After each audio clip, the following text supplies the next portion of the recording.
As we approach the end of 2012, it looks like equity markets are still holding on to positive gains for this year. The FTSE 100 at the moment is running at about 5% up on the year. FTSE 250 at the moment running up over 20%, so a much better performance from the FTSE 250. As we'll see, these first two charts show really the year-to-date performance. Plenty of volatility on the way, but as I say, we're up at those levels, which so far we've failed to breach. I think it will be a celebration on the FTSE 100 when we do actually pass through that 5,900 level and maybe even attack 6,000 before the end of the year.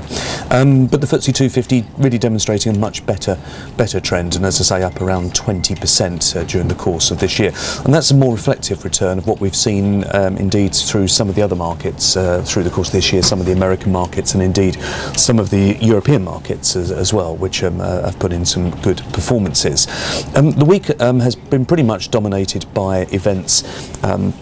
In the UK, we've been hearing from George Osborne, who delivered his autumn statement.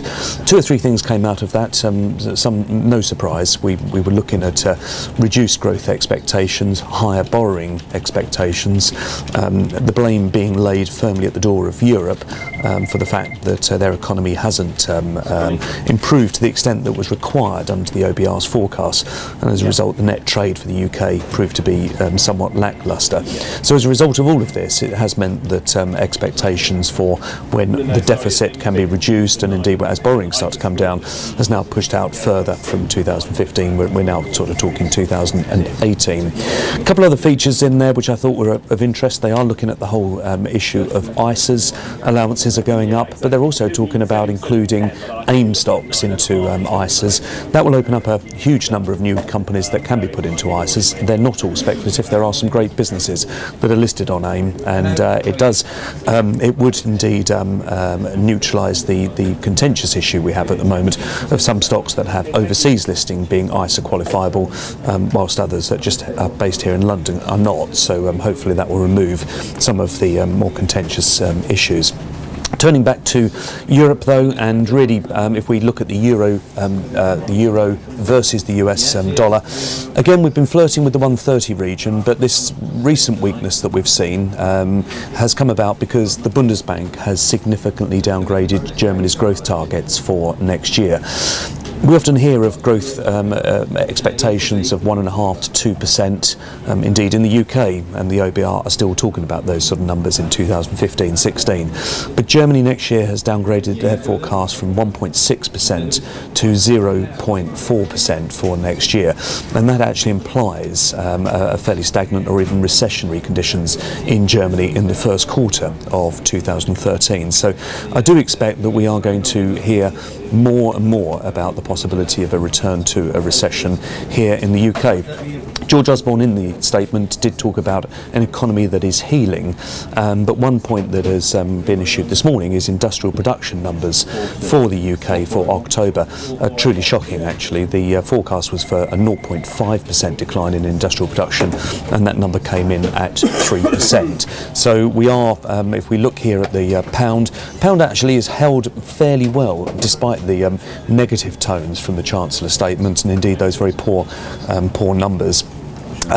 We're looking at sterling in 2013 as being quite an interesting currency. I think the view around the world is that there is a very competitive devaluation of currencies that everyone's trying to achieve, no more so than Japan, where the Japanese yen has moved up to around 82 against the dollar.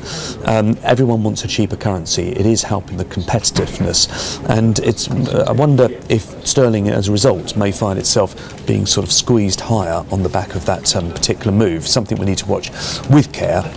Net trade, as I mentioned at the start of the podcast, has been the disappointing feature, and that won't be helped by a stronger sterling.